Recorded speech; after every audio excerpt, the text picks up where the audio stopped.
So I'm going to read from the story that got me into the NAU MFA program. It's called Little Entertainments, and it's told from the point of view of a girl named Lucy Mitchell, who's visiting her cousin Joe down south in South Carolina. The year's roughly 1945.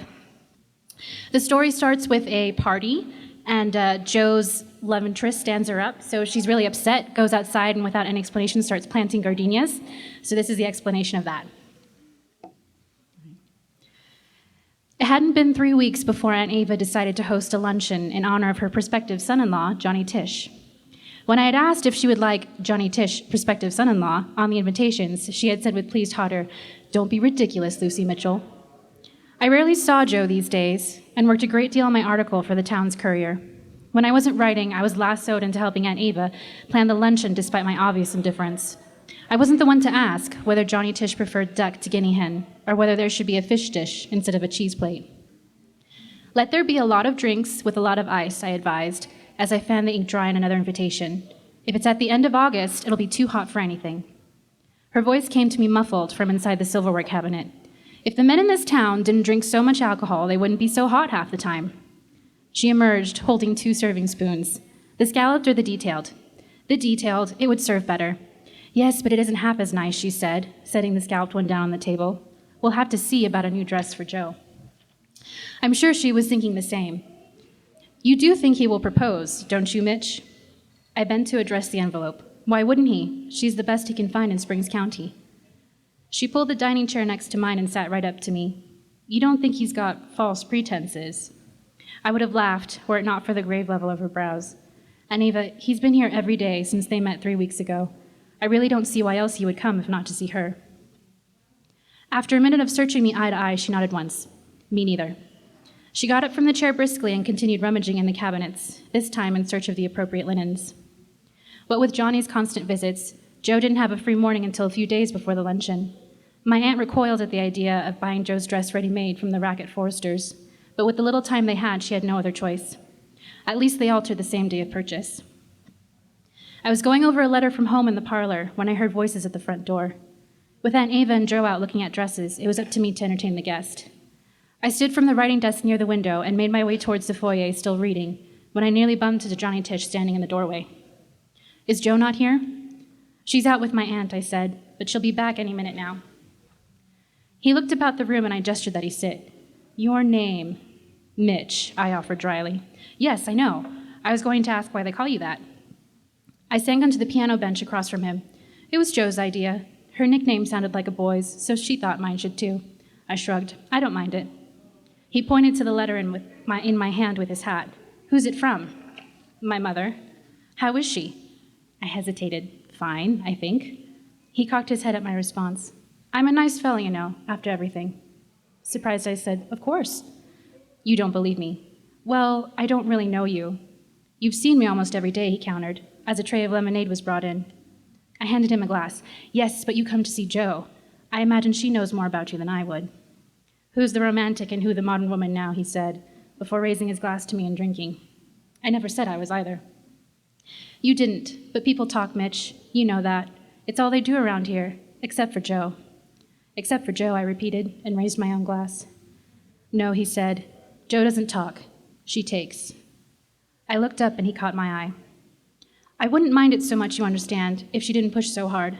But more than once I found myself in an uncompromising situation. All her doing, of course.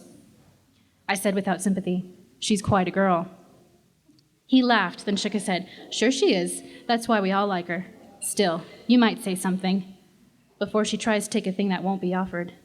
Wouldn't want everyone to get the wrong idea. I stared. But the way he was looking back at me, steady, composed, it didn't matter what I thought. He wasn't for the taking, no matter who it was. And all of a sudden I was stupid for thinking otherwise, even though he had gone along with it the whole while. Joe and Aunt Ava came in through the front door then, and he excused himself to go meet them. I was still sitting on the piano bench, motionless, when Aunt Ava came in pulling off her gloves. Joe and Johnny Tish are going to the lake to visit the fair. He invited you to come if you would like. What? Wasn't that nice of him? She prompted with raised eyebrows. The nerve, I said to myself. She approached me slowly, purposefully. You'll tell him no, won't you, Mitch? No. that you need to stay here and finish working, and that they should go without you. I stood from the bench and set my lemonade on the tray. I don't know, Aunt Ava. I think I'd better come. No, Mitch, not this time. Johnny's going to propose. How do you know? I asked coldly. Did he say? She frowned at me. No, but he's leaving next week. He has to. He just has to. We have to give him every opportunity he needs. Joe came in then with Johnny, and Aunt Eva turned a girlish shade of pink. Oh, Joe, we were just talking about you. Really? Johnny was saying we could ride the ferry once we get there. It's so much cooler out on the water. And there's plenty of room for all of us, Johnny said, smiling down at Joe. Aunt Ava's face fell, and I grit my teeth. When he didn't get a response, he turned towards me somewhat absently and gave me to know that I was welcome to join them at the lake this afternoon. Wouldn't I be intruding? His only reply, but you should come with us. The Whitakers will be there, and Grace and Glory Wallace. I glanced at my aunt, and she was biting her lip, looking at me voraciously, as if she could will me to obey her. Across the room, Joe was giving Johnny the same look. Thank you for inviting me, I said. When do we leave? The hats we had brought were no good in such heat. They only made the sweat collect over our brows and gather in droplets in our hair.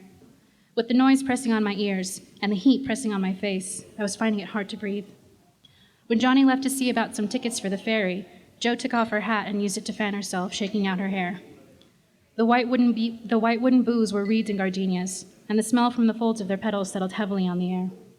Joe laid her nose to one enraptured, then plucked it to tuck in her hair above her right ear. It's a shame Johnny hates them, she told me. I think they're gorgeous, so rich and so full. What will you do when you're married then? She handed me another bloom. Smell it. Isn't that gorgeous? I grasped her wrist and looked anxiously into her face. Joe, what will you do when you're married? Or is that even what you want? Because it doesn't sound like he's going to ask. I don't know what you mean. He's not going to ask, Joe. He said something to me in the parlor, said I should warn you before everyone got the wrong idea. She pulled away from me abruptly. Stop it, Mitch. I know what I'm doing. I have him eating out of my hand. If that bothers you and is a reason why you're talking to me this way, you might as well save your breath. This is what I'm doing, and it's working. I'm well on my way. I wanted to tell her that hers was not the hand and that he was not doing the eating, but before I could, Johnny appeared with the Whitakers and Glory and Grace Wallace. Mitch, Nelson exclaimed, with surprise and pleasure. I didn't think you'd be along. I don't know why I am, I muttered, but he came to me with a smile and offered his arm. Oh, Mitch, Joe said, slipping her hand around Nelson's other arm. She leaned her chin on his shoulder and said confidingly, She does try, but she's never any good at having fun. He didn't laugh with her, but neither did he shake his arm free. He swallowed as if that might wash down the flush creeping up his neck. I stepped away from him, and Glory came to stand beside me. The ferry's full for the next round, Glenn told us, but we've got tickets for the one after. Didn't think so many people would be out in this heat. Why don't we all get a drink, Joe suggested, relinquishing Nelson's arm. She nudged Glenn with her shoulder. We could all use some refreshment. I fell back as the Whitaker boys followed Joe towards the drugstore on Main and Chester. Glory walked beside me, and while she didn't say anything, her nearness was tinged with disapproval and disgust. Even though I hadn't seen it coming, I knew what Joe was after. I'd seen her do it before at parties and dances. She wanted always to be wanted, and this meant on some days being charming and generous. On other days it meant passing from man to man, coaxing a want out of him that he pretended not to have on those days that she was indifferent. I had learned throughout the summer to take this as an act of maintenance, like her powdering her nose or touching up her lipstick. No one was allowed to forget who she was or what was owed to her. But today, unlike those other days, there was Johnny Tish. She wanted him to see the others seeing her. She wanted him to see that she could do it too. A few words, and they were taken in. Johnny turned to me. Somehow I knew this would happen. Grace murmured something to Glory that I didn't quite hear, but the next moment they had slipped away. I had become short of breath and dizzy in the heat. I don't know what you mean. If those boys were honest with themselves, they wouldn't look like such idiots every time. What are you talking about? I pushed my hat up, hoping for a breeze to cool my forehead. I was still holding the gardenia she had given me, and it shed petals in the street. It's Joe. It's Joe, he repeated, and I stumbled. He caught me by the elbow and brought me through the crowds to the edge of the water where the noise and heat drifted past us across the pitted surface of the lake. You didn't think so, he said, but I knew. Please, it's too hot. Just leave Joe alone for now. I'm not talking about Joe. He shook me gently as if I hadn't heard. Mitch, I'm not talking about Joe. I know everything about Joe. There's nothing to talk about. Did you think I would do what I'm doing if I didn't know exactly how this would turn out? His hands were still on my arms. What are you doing? What she wants me to do, of course. I pulled away. Then you're supposed to be jealous. You're supposed to beat up those Whittaker boys and take her on the ferry, just the two of you. You're supposed to ask her to marry you. Is that what she said? Everyone is saying it. And you believe them. I pressed a hand to my forehead, feverish, and squeezed my eyes shut. Why are you doing this? Are you going to ask her or not? His hands were on my shoulders again. When I turned away, he reached up gently and removed my hat. I'm like you, aren't I? We're not from here, you and me. We know better. We're better than Jo. She's only a tyrant. We know that. You fancied her just like the Whittakers when you got here. You're no different. He gave me a helpless smile and a shrug. I understood her. Who wouldn't take the easy way out? Then finish what you've started. Be a gentleman and ask her to marry you. I'm not going to do that, Mitch. What then? Leave her here with everyone thinking she threw herself at you. It's the truth. You tricked her. She was running the whole show. You made her want you. You want everybody to be in love with you too. You're just like her. He laughed, amused. You're just like her, I shouted again in a fury. You dress your best and say what's right just like her. You make love to anyone and everyone to get what you want, just like her. All you want is to be wanted. You would do anything for it, and you have. And that's why wherever you go, the dogs will come calling, because they know one of their own. I was breathing hard and my ears were ringing, but even as I swayed unsteadily, he did not reach out for me again. He was smiling still, but no longer with a gleam in his eyes. I wanted him to leave and never come back. Nobody wants you here, Johnny Tish. His eyes moved across my face and followed the wisps of hair as the breeze finally came blowing. Then he took a step back, and another, and another, and by the fourth step his back was to me, and he was walking away. I lost sight of him in the crowd. When Grace and Gloria Wallace found me sitting on the grass at the edge of the lake, there was a long silence between us until Gloria Wallace had the courage to ask, Mitch, where's your hat? Her breathing was harsh and quick as she pushed at the soil with her spade and trowel. It wasn't hard work, but she made it seem so, her arms at harsh angles against the dirt. He hated gardenias. He hated them. I'll plant rows and rows of bushes.